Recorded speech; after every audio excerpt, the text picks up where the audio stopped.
Difama. Ara dhaabbanni keenya waggaa shanaffaasa sirna ho'aadhaaf ajaa'ibsiisaadhaan waan kabajachaa jirruufi dhiifama borganama kottaa.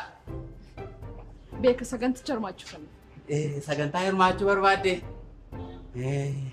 Haa ta'u obbo namoota hin bilbilaan haa obsaa. Haa ta'u.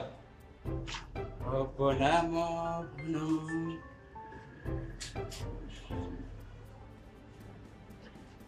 Alo obbo namoo. Nagaadha miti. Nagaadha. Keessummaatu dhufee. Kunoo sagantaa hirmaannaa jedhanii maal wayya? Nan dabarsa moo?